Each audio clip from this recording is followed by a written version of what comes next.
Welcome to New Home Insights, the podcast from John Burns Research Consulting. I'm your host, Dean Worley. If you want to follow market trends, demographics, capital, new ideas, and endeavors that touch on housing, we're going to try to make sense of that every couple of weeks. Let's go.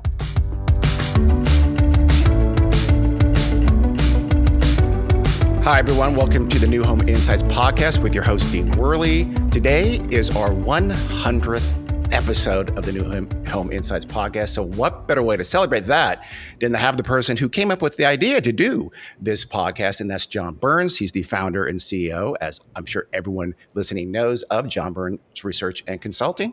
John, how are you doing?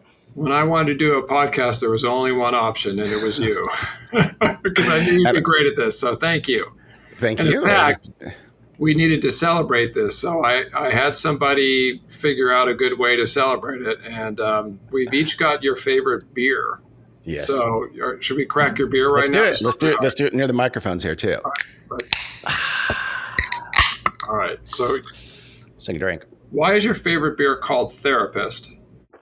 You know, actually, this is my favorite brewery, Dust Bowl Brewery. This is a good beer. This is an IPA. I love bitter. The more bitter, the better for me. And this is a very bitter IPA. I love IPA, but I don't think I've ever had one that was 10.4% before. This is not this is twice Modelo, for instance. So don't quaff these.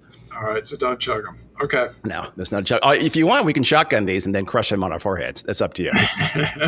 I'm completely okay with that. Given if we're on video, I don't think I should do that. Okay, so pause for drink. This is good. This is going to be kind of a really big picture episode. We're thinking long term. I'm going to ask John to talk about some things in a very long term, 10, 20-year kinds of time horizon, not the 1 or 2 year that we might usually do. But we're going to start with a little bit of a history lesson and talk and focus a little bit on the housing cycle, which you've been thinking about since really day one. You had an animation, a short from back around, I think 2007, 2008, something like that gave a really good overview of the housing cycle. So I wanted to kind of start with that, and then we'll talk more about the market, and then kind of a lightning round for a bunch of issues. I like how you went from long-term to my history, so I must have been around for a long time. So that is pretty fair. It's okay. Let's actually do that. So let's do this. Let's start with kind of this, for lack of a better term, this history lesson of the housing cycle, just to orient, because we have a pretty diverse listenership here. So some of you are going to be familiar with this. A lot of you will not, though. And let's interweave that with the John Burns history, the John Burns experience. I know you were very young at the start, if we start, say, in the 1970s, but then you were intimately connected with and experienced, and we're in the business during most of these cycles, these waxings and wanings. So, do you want to start there? Want to start with go back all the way to the 1970s? Sure. We did a history video on this like 14 years ago or something. A long time. I just watched it again. Yeah. The cartoon? Yes. That was kind of cutting edge at the time. It was good. It was good. I did, one thing, though, is that the house, clearly voiced by a female, and the bank or something called it little fella a couple times. So that was, otherwise, it was a great ride. It really it's actually really educational about 40 years of history. All right. So let's go back to, I graduated from high school in 1981, and interest rates were just about heading to 19% for mortgage rates. So I was not in the industry at the time. Yeah. Fortunately, my dad had already got his 30-year fixed rate mortgage, so my family didn't struggle through that. But as I got into the industry, I was like, how in the hell did that happen? Where home prices never went down. Like, and the interest rates go to 18% and home prices didn't go down. Well, what I learned was there was so much inflation going on, they went up nominally. Oh. So they didn't keep pace with inflation, which was bad, but you wouldn't throw in the towel on your mortgage in a foreclosure because your mortgage was you were still getting more equity. It may not have been real dollars equity. And I had a real good mentor through that who taught me about that later, a guy named John Porter. So hopefully he's listening to this. Okay. Then the 1980s, we had this crazy, stupid tax act that encouraged people to just invest in apartments because even if they were losing money, you got such a great tax deduction, it was worth it. One of my relatives, I won't say which one, did that. It didn't work out very well because then they reversed the tax act in the 86. So tax acts and federal intervention here can cause a boom and a bust. Yeah. Then I did the CPA thing for a while, went back to grad school, met my wife, who's still with me, thank God. And I joined KPMG Pete Mark, which is now Bearing Point. They spun it Oh, off. really? Okay. Um, and I was there for 8 years in their consulting practice. And I'm there for 3 months, and they reorganized by industry. My boss picks real estate. I become real estate. They had just purchased a company called the Goodkin Group out of San Diego, which was kind of the housing guru of the West at the time. And then I got a great education when the 1989 FIREA Act came along. Again, government intervention. They told the S&Ls, you're taking on too much risk. You need to set aside capital for risk, and they all blew up. Yeah. So from like 89 through 93-ish, S&Ls, which literally one of the S&Ls had a home building subsidiary.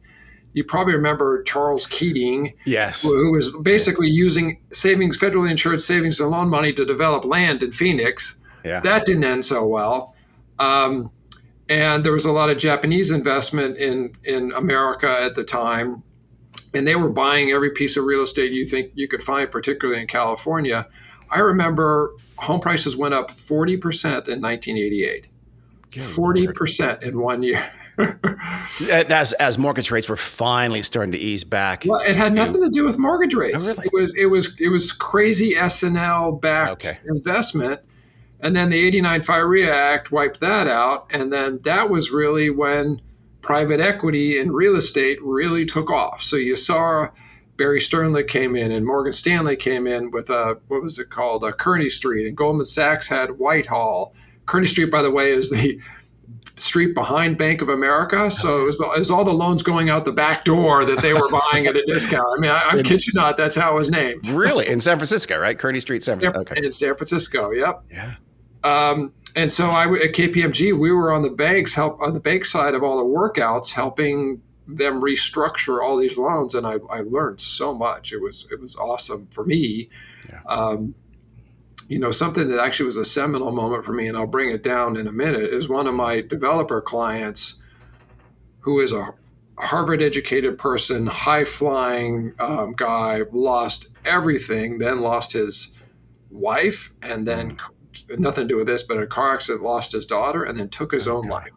And I bring that up because it was one of the reasons I started this business. Is like, you guys, you just don't build things without analysis and take crazy risks and make a fortune and keep putting it back in just because you don't want to pay taxes. That's no way to run a business. And the commercial real estate industry was much more sophisticated and didn't behave that way. So at KPMG, I learned a lot about commercial real estate that I brought to the residential market. So anyway, and then those private equity guys just made a fortune. Yeah. Then Ann and I got married in 90. We bought our first house in 91, and we were all excited because it was first listed at 205, and we got it for 186. So we got it at a huge discount. Yeah. This is related to housing cycles. We sold it 6 years later at 165. Gosh. I had a friend in that period who did the exact opposite because of, again, unfortunately, of divorce. They bought when they got married at the height, and he was forced to sell when they got divorced a few years later. And I got an 8.5% adjustable rate mortgage. And if mortgages had gone to 13, I don't know what we would have done. Interest rates fell during all of that. But as I tell people, like, I was okay with it. I wanted to own our house during those periods. Yes, it wasn't the best investment, but then in 97, when we sold the house at a loss, the house we bought had come down in value too. So we got in, and we've traded up over the years, and now we own our house free and clear. So that's what I think everyone should do. So, I mean, if you look at these cycles, and then we had, of course, the GFC in 2008, and that was really, I don't, tell me if I'm wrong, but I feel like that the market following that, we got rid of all the distressed inventory, it took a long time, but without those extraordinarily low mortgage rates and that extraordinarily long regime of low mortgage rates that followed, that's a 2013, 14, 15, 16, et cetera, were probably a very different world, wouldn't they have been? Yeah. So let me go even a little before that. So I started our company in 2001. And I was in an executive suite, and the guy in the suite next to me was making, I didn't know the term at the time, but subprime loans. And he was on the phone with these people, and he was loud, and you could hear him, and you could tell these people like did not have great credit, did not have great income. And he was telling me he was making fees of like $8,000 to $10,000 per mortgage every time he did one of these. I was like, how could you be doing that? And I also had a friend who was the head of of E-Trade at the time, which had a mortgage division. And he was telling me what was going on was just absolutely crazy. Actually, he resigned as the president because he didn't want to be associated before the whole thing blew up. Worried about a minimum security stint like Charles Keating? No. Is that why? Or just he knew this was not going to end well, and he didn't want to be the guy responsible. Okay. So we had this subprime boom that everybody knows about. And I'm not a regulation guy. In fact, I hate regulation. But the common theme here is that if the mortgage industry had been regulated, if the S&L industry had been more regulated, we wouldn't have had these booms and then busts. And coming out of the great financial crisis, we got Dodd-Frank, which was at the time we thought pretty horrendous regulation. But now we're sitting here today with everybody with a fixed rate mortgage pristinely underwritten, no risk of foreclosures. That's actually some regulation that I think has worked and permanently changed the cyclicality of the housing market. Yeah. A red tape nightmare, I've heard from many, many clients for sure, but 100%. Ultimately it saved them from being, dumb again. Right. And I'm sure that because of that, there's some people who'd like to become homeowners and can't, but you can't have everything. Yeah. So going to your point, then the market blew up. I had a friend who actually was a lobbyist for Treasury. Now, I didn't even know the government had lobbyists, but they do. Yeah. And in February 2009, he took me all around Washington, D.C. I was like, I'm going to give these guys some facts because they're putting out tax credits. They're doing all this stuff. I got my first introduction to federal politics, which is nobody cares about the facts. Not even to the point I was like, I'm here to give you facts, even to like one of their staff members, and they wouldn't even pull out a pen. They didn't care. Wow. And then how long ago was this? This was February 2009. So it was only so it's much worse now. It's because now we live in an anti-fact world. This is at least just a who cares about fact. Okay. I don't know if it could be worse than this, but it's the same. But then, and I don't know if you want all this history there. Sure. But actually, Raphael Bostic, who I'd known for a long time, was a USC real estate professor, and he was doing a term at HUD. And he was like, he was one of the people I met with, and he said, we're going to foreclose on everybody, lose the government billions and billions of dollars, and then provide rental assistance for all the people that we foreclosed on. It's like, this is just asinine. Yeah. We should figure out how to keep these people in their houses. Yeah. But the government can't be the landlord. That'll never work politically. Do you know anybody who would be a single family rental landlord, essentially? I said, yes, I think I do. And I found some. But the government never got their act together until the market tanked. And then, 2012, Invitation Homes gets invented, American Homes for Rent gets invented, and now we've got this big single-family rental business that we did not have before. It's amazing how fast that has happened too, right? I mean, like you said, not much more than a decade ago from even now, this just wasn't a thing. Now it's a pillar of the housing market. And it could not have happened without technology that didn't exist before and data that didn't exist before. I mean, we can all pull up an address and know how much it rents for and how much it's worth and see photos and everything. Now we couldn't do that back then. Yeah. And that allowed these guys to go on buying sprees. Yeah. Yeah. So, okay. So we fast forward though to the 2010s though. I mean, governmental intrusion has had big impacts on the housing market. Obviously the inflections of the economy are a huge impact, but it doesn't seem, I feel like mortgage rates are something absolutely fundamental, and how they go is more or less is going to define how the housing market goes long term. Am I overdoing it? Am I overweighting mortgage rates? I think there needs to be more focus on job growth, because I think that's more important, but that's not as boring, and it's not as interesting, and it doesn't move around. Look, I'm already misspeaking here after one sip of beer. Speaking of which. Yeah, there you go. I should do that too. I get why the Fed dropped rates down to zero in 2008 through 2012. I do not get why they kept them that through 2017. And so I 100% agree with you. We had a strong economy, but and we had just crazy low interest rates, so it was the buying opportunity of a lifetime, Yeah. which is why so many people bought homes then, and the demand so far exceeded supply. Home prices went up ridiculously, and we started sounding the alarm like this is not sustainable. And isn't that last part, home prices, the key? Because I feel like in terms of volumes, it probably would have been a similar picture in the 2010s had mortgage rates been a little bit higher, a little bit earlier, but the They prices would should have never have started. been They able. should have started raising in 2014. Yeah.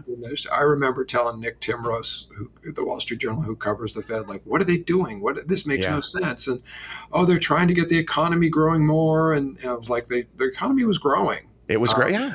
Job growth is good. The economy is growing. Yeah. It did seem like they just sort of got used to it. I wonder if they just weren't afraid of really shocking the market, and just you're afraid of change is scary. And even when you have something you know you need to Well, change. 50% home price appreciation in 3 or 4 years is scary too. And Hmm. and the Fed is behind the affordability problems back Yeah. from then, and not from what Yeah. they've done recently, but back from then, Yeah. in my view.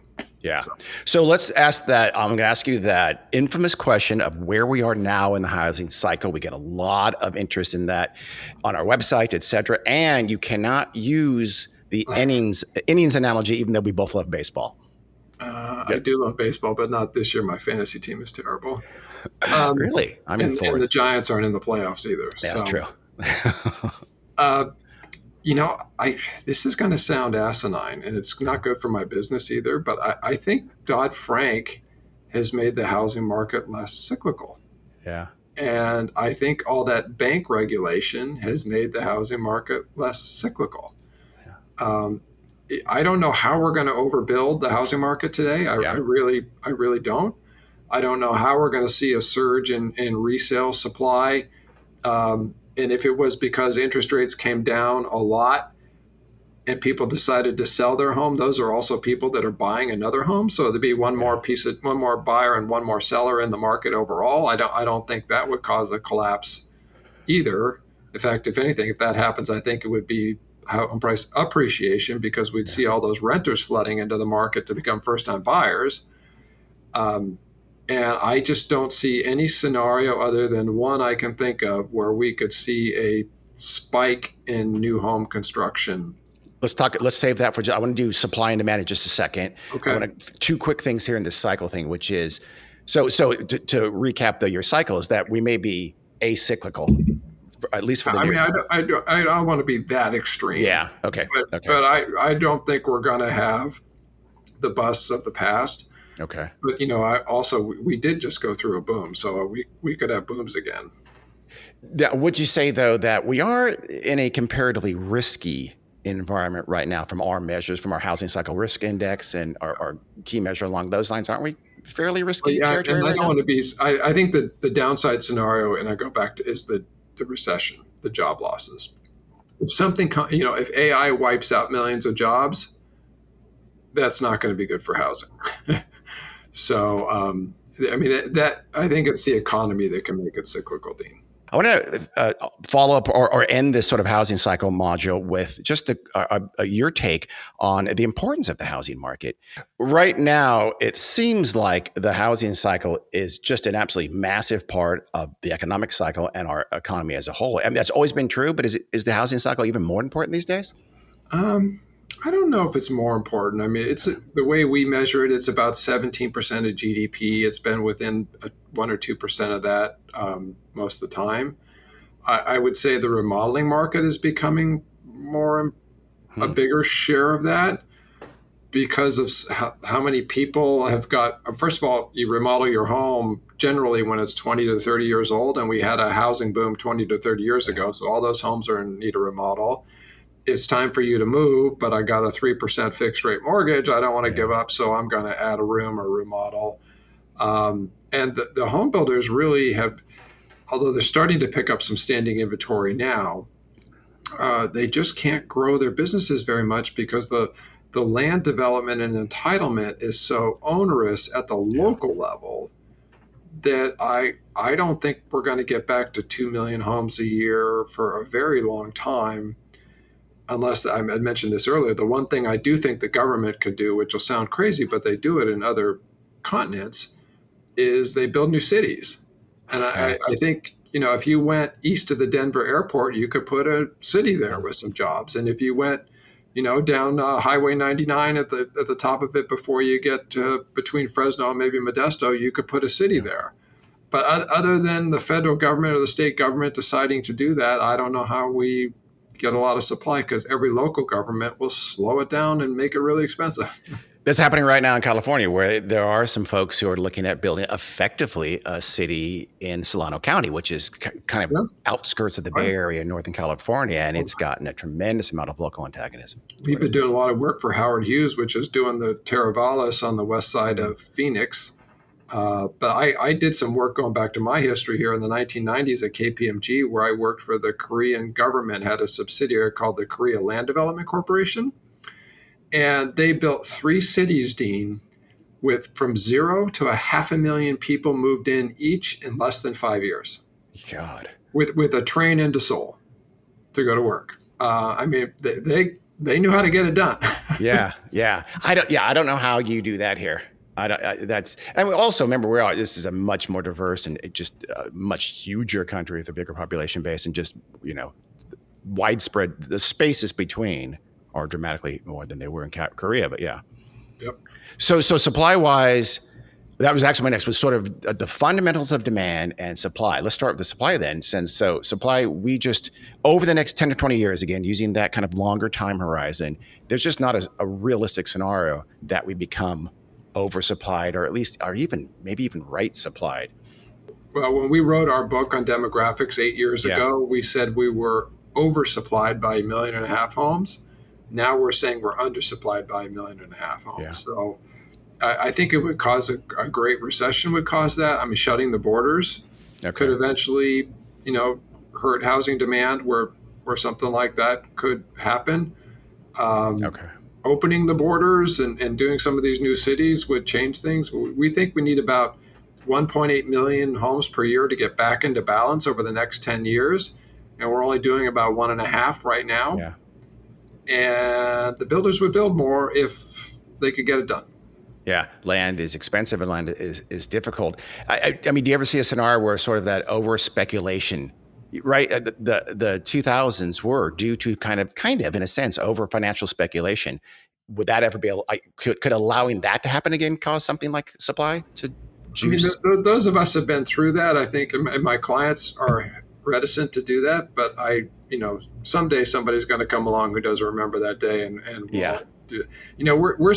We've been seeing some crazy speculation in the fix and flipper market, Yeah. and a lot of individuals buying 2 and 3 and 4 homes, and they're adding up to far more homes than the Wall Street institutions have bought. In fact, I did a podcast earlier this week for Bigger Pockets, which I think has more than 2 million people registered listening to their videos on how to buy homes, rent them out, refinance them, and then start all over again. Or house hack, just buy a house and put 3 tenants in there with you until you can get up enough equity to go do it again. And I would love to know how many people in America are doing that right now. It's tens of thousands at least. You're anecdotally, you're also hearing about people going in, essentially friends partnerships, 3-4 people buying a house together. And like you said, when they have some equity, maybe they split up, but that's like marrying 3 people at the same time. I think it's far better off having them as a tenant than you are as having them as a partner.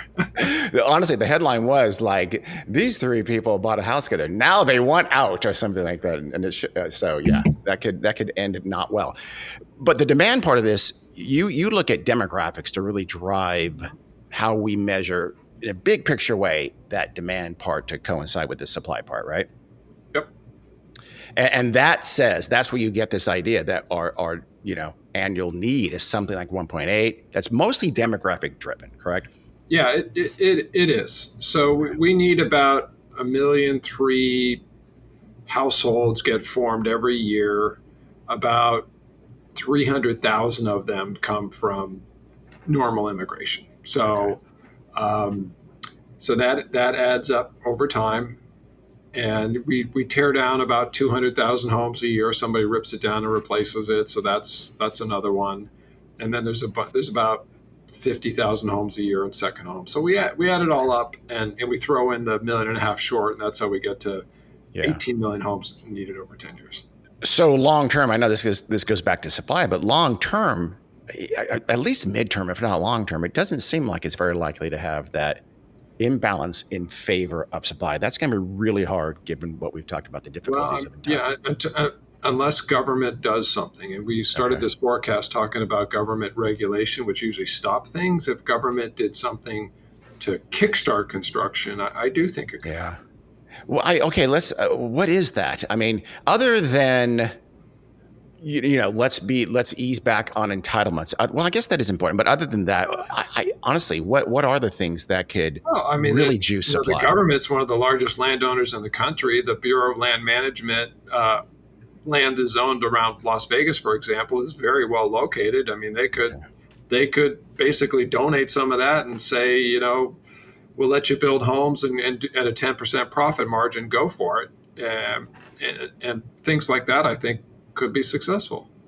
It seems a little bit like in California. I know, hard to believe, but there's been a lot of from Governor Newsom. There's been a lot of pretty strong pro housing and really kind of getting the government on the side of the builder for the first time, maybe Yeah. ever. No, And that's had an impact a little bit I anyway. agree with you. And we're seeing it at the federal level, too.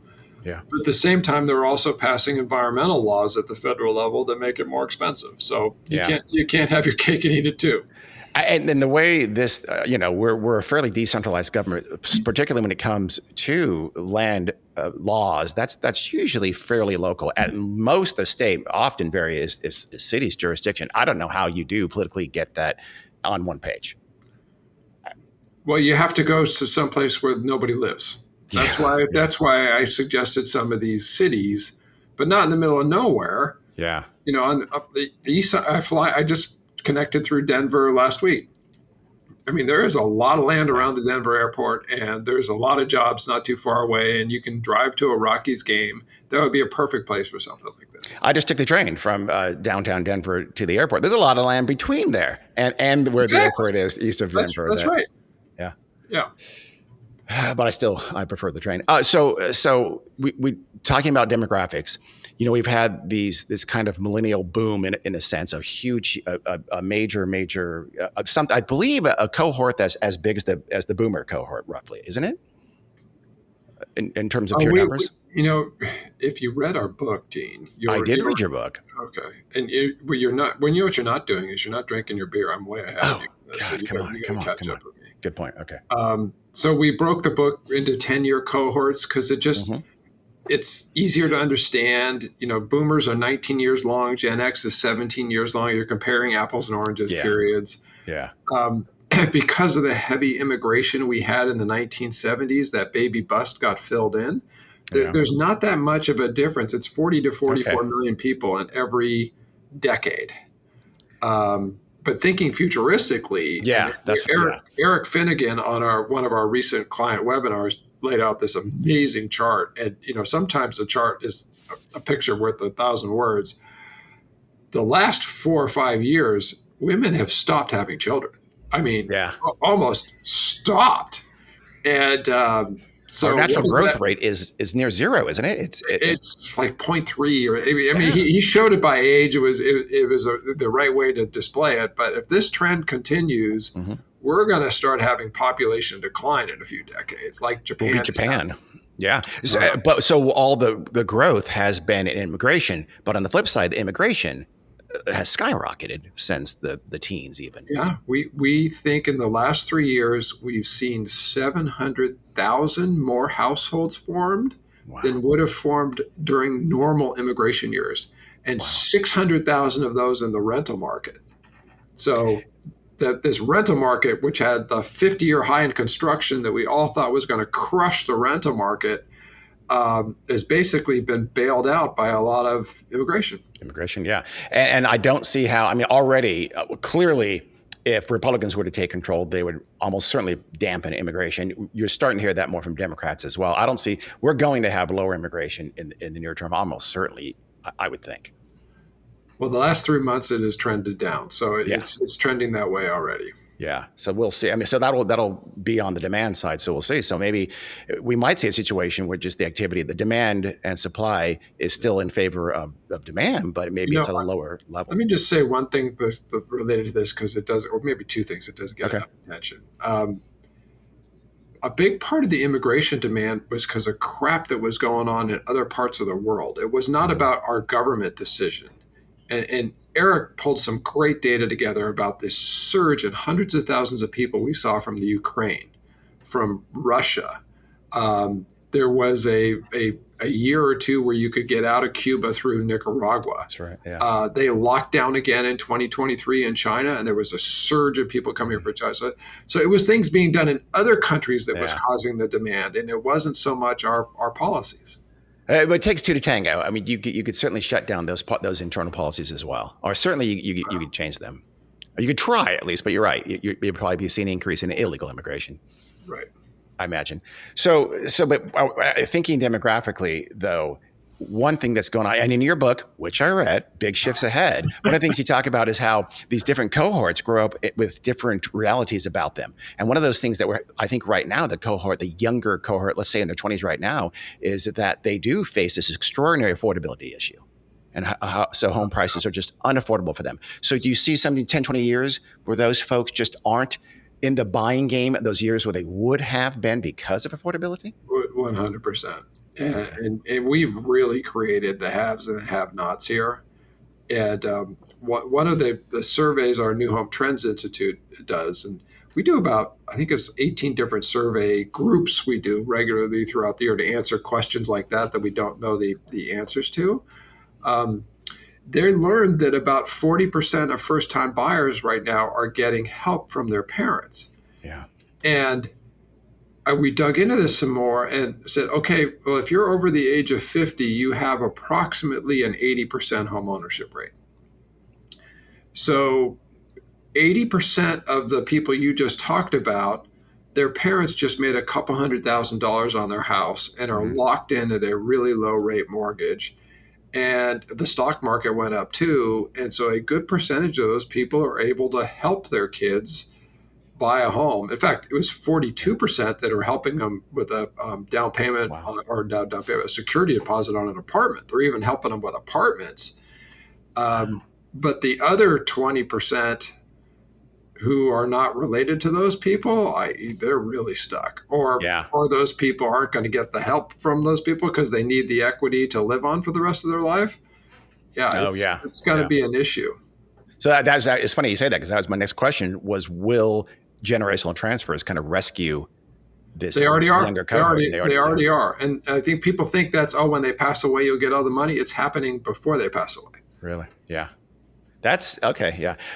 A danger to that, honestly, it's going to sound weird, is living longer because obviously that means you're going to burn through your savings for a longer period of time that won't be able to be transferred to the next generation. So Logan's Run, the 1970s movie. Let's think about that. I've been reading a couple books on AI and health, and there's some pretty credible people that think, and maybe not you and me, but people a little bit younger are going to live well into their hundreds. A very long time. Yeah. I haven't seen it yet on Netflix, but we listened to one of the folks from the Blue Zones uh, Yeah. talk about how certain behaviors, life behaviors, can extend life pretty dramatically. So Yeah, but that's the simple stuff. They're now this yeah. AI, and they're able to do. They're going to figure out. Well, you're a high candidate for having this disease, so we're just going to treat it now. Wow. Okay. Nice. Let's two more questions on this sort of the housing market, which is one is Sunbelts. A lot of the Sunbelt markets have recently kind of struggled in a way, like in Texas and Florida, where they haven't for many many years now. Would you still be bet on the Sunbelt markets though over the next 10 to 20 years to be the places where you want to be as a builder, despite what's happening right now? 100% with a little asterisk for climate issues, Yes. because you said long term. Yeah. Yeah. Yeah. So I mean, one of the things that is playing out. I mean, I started back when I was getting going in this business. Every market was behaving differently. Then we went through a period where they were all kind of behaving the same. Mhm. But you're pointing out two big differences. So we've had restricted construction and land development everywhere in the country except in Texas. You can still get things done in Texas. They've been building more homes than ever before in Texas. And so demand of people moving to Texas has gone from crazy high to just high. Mm. So we got to a level of supply where we were supplying to meet the demand of the crazy high, and now demand has come back down, and so Texas has Okay. softened. And because of all those people moving in, there was a lot of investor speculation in Texas too. Really, I would say for the first time. Yeah. Florida's always been a boom and bust market driven by investors. And it was one of the ground zeros in Phoenix and Atlanta for foreclosure investing during the last downturn. And I think people are cashing out, and we're seeing listings rise in Florida. Yeah. So it's behaving differently there, and it's being driven by sellers.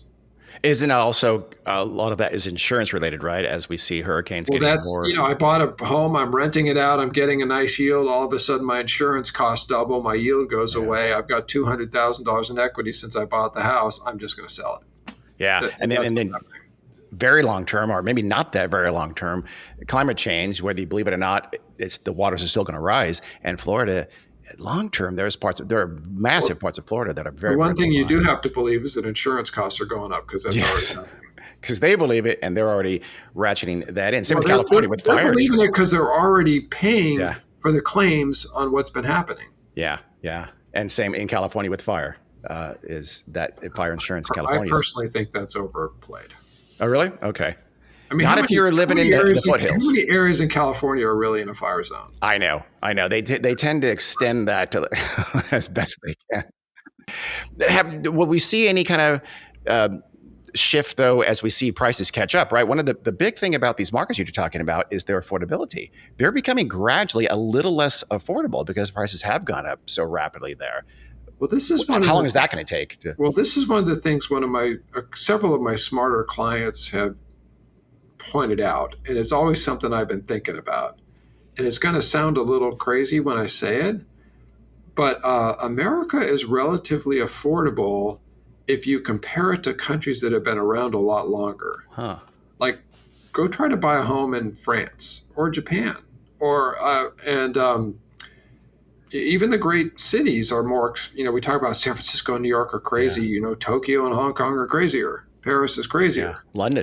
London is crazier. So I wonder if we're just permanently more supply constrained now because we've always had the benefit of available land where people wanted to live in comparison to these areas. And I just wonder if this is the new normal is a permanently more expensive market. And I do think there is some credibility to that.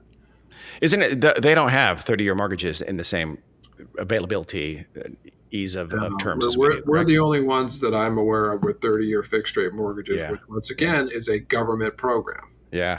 Yeah. Well, let me ask you one question in terms of market and markets, which is work from home. Work from home has, from COVID, the explosion of work from home has allowed those outlying markets, those suburbs and exurbs to really just boom.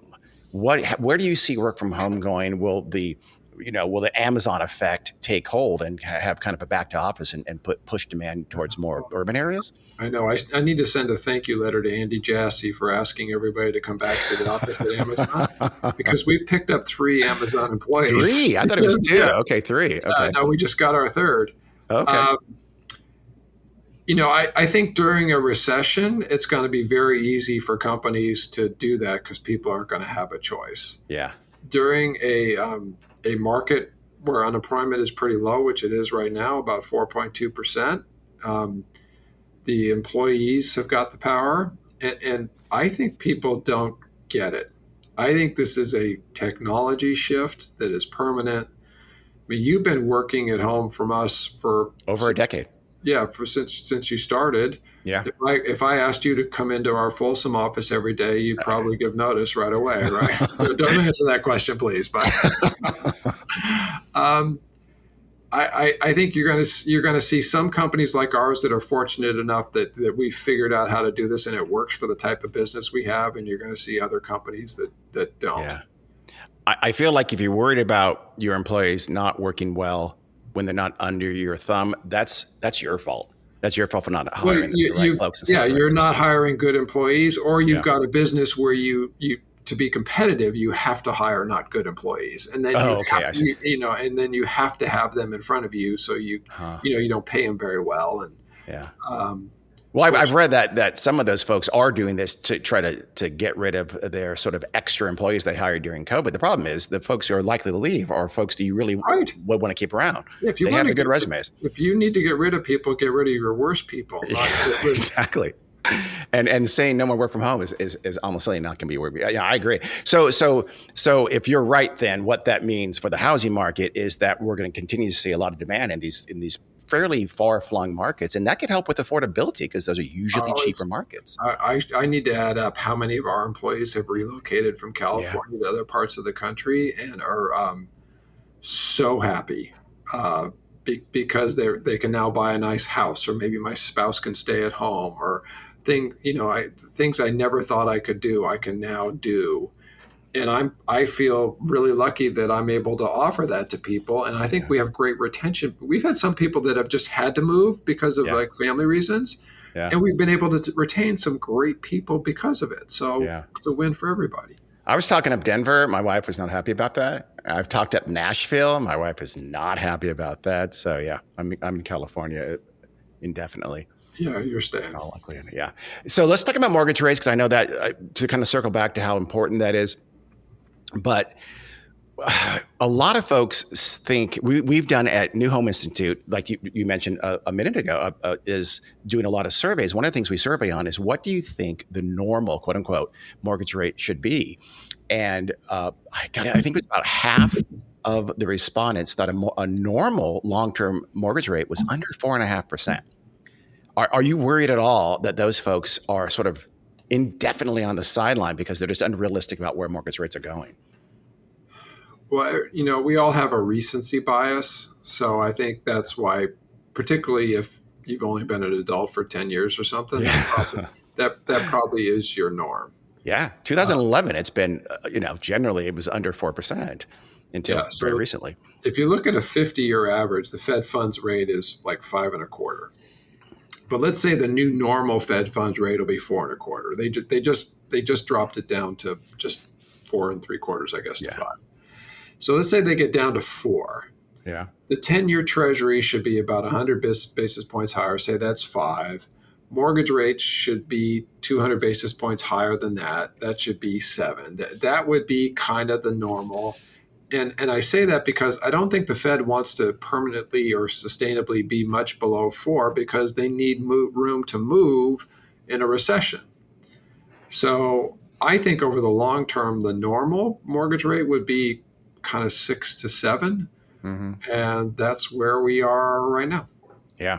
Do you think that if we do get down to something like 5.5, some folks in the industry have said that's kind of the trigger point where you start to see an explosion of listings and demand? Are you in that camp? Um, no. No.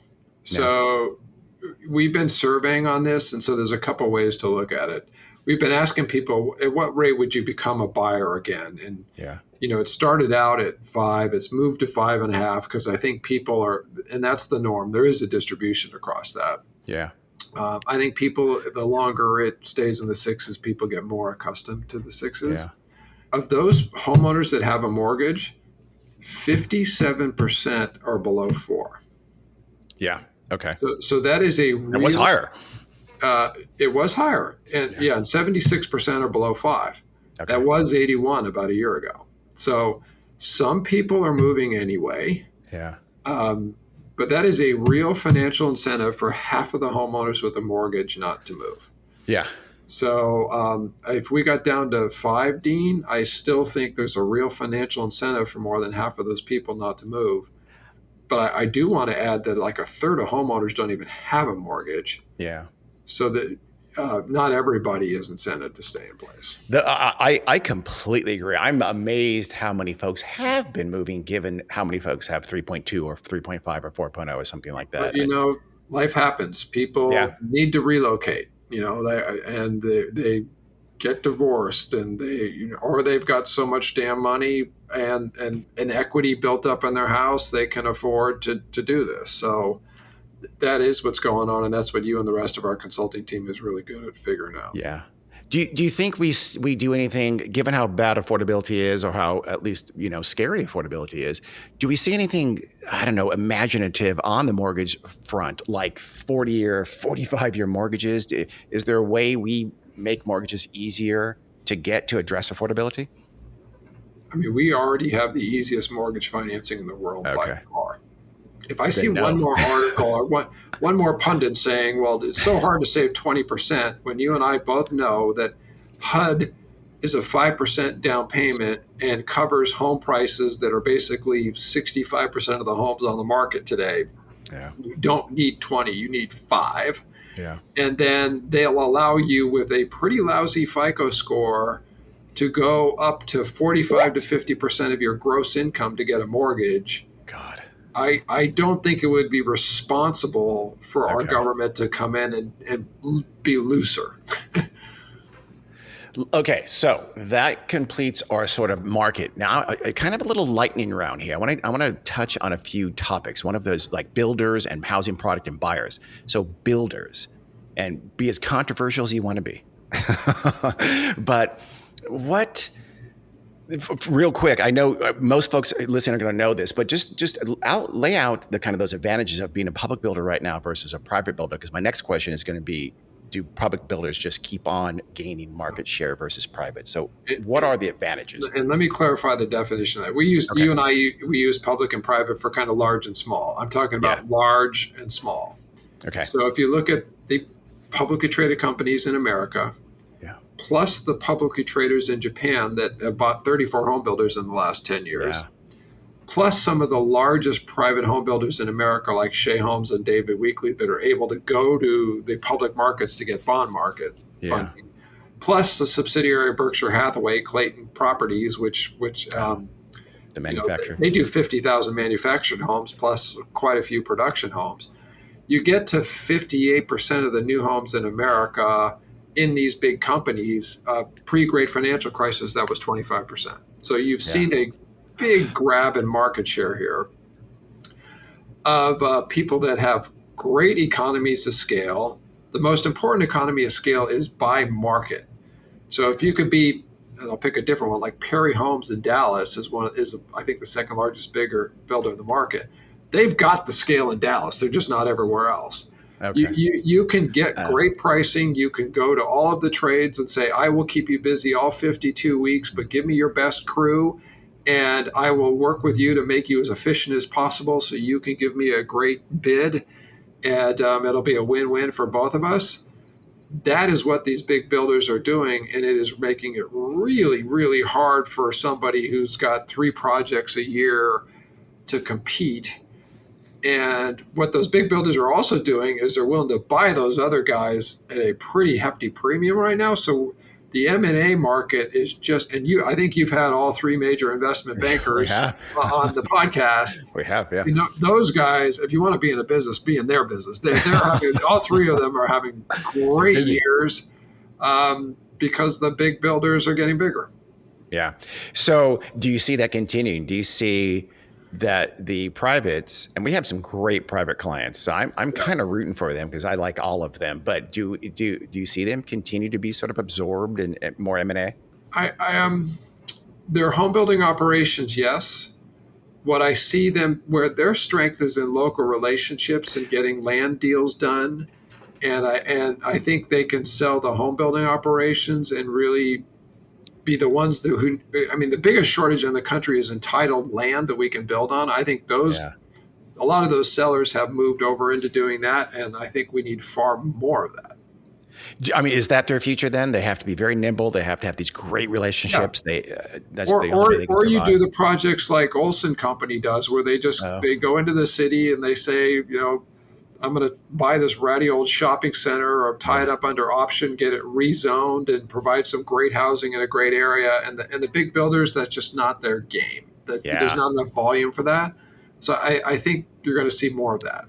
In some time, I do a lot of work in the Bay Area of California, and I actually have seen Some of the bigger builders do that because you don't have a choice in that ultra supply constrained kind of a market. You have to do those little, Yeah. the bowling alley that just went defunct, things like that. No, I think that's right, but I don't think at that game they have a competitive advantage over the Okay. private. So they're on equal playing fields. Is there any advantage then that privates have over publics in a generalized way that you can think of?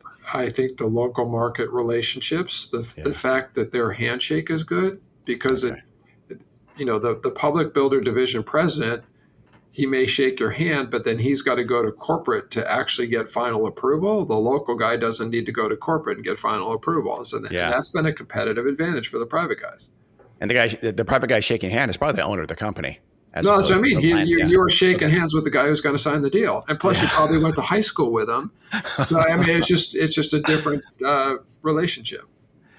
Couple of quick questions on product, on housing product. How do you see housing product changing beyond density? I think we all agree. Okay. Well, tell me if you do agree that density is going to increase. Anything else you think of that has hit you as a? I wanted to end this podcast with me interviewing you. Oh. So I want you to answer your own question, because you know product way better than I do, and you know that.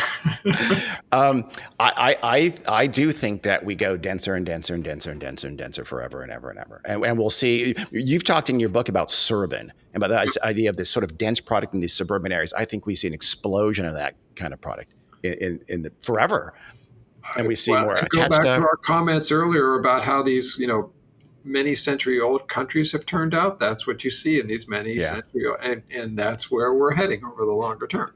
They're just hard to do because the idea is that you want walkability and things like that. And those are not always easy to do in the suburbs. That's honestly, this is going to sound stupid because we're drinking the beer, but these kind of microbreweries, this is the location I go to is in a very suburban environment. Suburban areas are hungry for those kind of urban amenities. So if we see more of those urban amenities move out, we see that density follow. They are building right next door to this. They are building 300 square foot apartments in a very suburban area. It's like a little 300 square foot. Some are bigger, but they go as small as 300 square feet. That's like a microcosm of suburban. And the draw is that they're providing kind of these urban-like amenities in that immediate area and walkability. Wow. So, see, I knew you knew more about that question than I. Okay, well, this one I don't know because this one has fooled me in the past, is offsite manufacturing. Yeah. Is that ever going to get the kind of traction we all kind of hope it does get? Because it can help with affordability. So I just got back from doing a presentation at a senior management meeting where I got the same question, and I kind of badmouthed it, and I realized afterwards that they were investing in manufactured housing. Okay. so I was like, oh, I'm sorry, the CEO is probably ready to shoot me. I think it makes sense when you can build a better product at a significantly lower price. And you can't do that today. And so when the math on that, but in fact, I just posted on this on LinkedIn this week. It went kind of viral. I drove through the Lennar community that Icon 3D printed 100 homes in Austin when I was there last week. Yeah. And it looks pretty nice. I've heard that. But it looks nice, Dean. But it's $475,000, pretty far north of Austin and Georgetown, in a great master plan. But when they're able to build that $50,000 cheaper than the traditional way, and maybe charge $40,000 less for the home price and make more profit, that's when it takes off.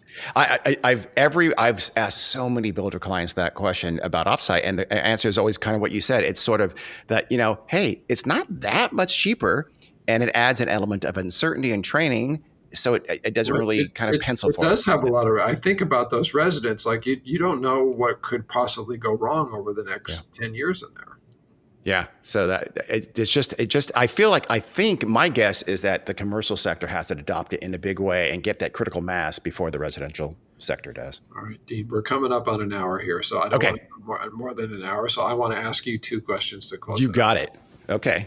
Oof. I never get asked questions on this. I know. That's why I wanted to do this. All right. Okay. This is your 100th podcast. You have to exclude anything where you interviewed me or any of our team members. What was your favorite podcast and why? Honestly, I'll tell you this. Honestly, it was with Kyla Scanlon, who's a kind of an Oh, influencer, a very young influencer. And because she was not from the housing market per se, she talks about economic issues in a yeah. much more general way. And she just brought such a freshness with her to the podcast. She's so real. She's very authentic. She's not one of those, a lot of folks on social media, they're grifters. She's for sure not that. She was just very authentic and very open and very honest. I loved it. Yeah. And for everybody who's listening to this, who's heard the term vibe session, Vibe session. Yeah. she coined that. Yeah. I mean, I think it's actually in the dictionary, not in the dictionary. It's some like word of the year or something now too. But Is it? Okay. yeah, I've met her. She spoke at our conference. She is great. I couldn't agree with you more. Yeah. And second place is all of the others in a tie, and it's very, very close because Well, I love Kyla you will all. definitely tag this episode because she's very good on social media. So that was very smart of you. You'll get a good I following. didn't do it for that reason. I swear to God. I just you asked me that before, and I had to think about it, and that came to mind pretty quickly. Okay. And then what's your career advice for somebody who wants to be the next Dean Worley, a consulting principal, kind of the market guru on product and how to really build great homes and make money doing so? It's going to be a weird answer. Is I would say try to get a better education on the things you're not good at, are not most comfortable with, or most facile with. For me, is I don't know. Historically, I don't come from the background that knows like the finance stuff. Like you come from accounting and those little kind of nuances of the money and the finance part. So it's for me, I have to sort of tool up to learn those things and take some more time. But I've tried to, which is one of the reasons I love doing this podcast, because what it means I have to educate myself every couple of weeks on something that is often. I've never heard that answer before. That was a great answer. So that's a perfect way to end this episode. Okay. Well, thank you for coming on and making our 100th episode. Did you think we'd get to 100 episodes when you first, what was it, 4 years ago, 5 years ago, when you first came and said, do you want to do a podcast? You don't want the answer to that. I told you we should be doing 2 a month. We should be at 200 by now. So. I know we've been pretty close. We've been very close this year. Richard backed me up on that. Richard Monas, who by the way, let's thank Richard. Yeah. Because I couldn't do this without him. He's done my all teammate. 100. Richard's fantastic. Yeah, he has been there for all but a couple when he was out of the country. Yeah. And he is an incredibly important part of getting this to be done when we do it almost twice a month. Right. Okay, well, hopefully that everyone had fun listening and learned something. Like I said, I wanted to keep it just a really big picture, really long term. And hey, I don't think you ducked a single question. So awesome. No, and I'm going to finish my beer before I finish my beer as well. Awesome. Thank you, everyone, for listening to the New Home Insights podcast. I'm your host, Dean Worley. We will hopefully listen again in 2 weeks, let's say.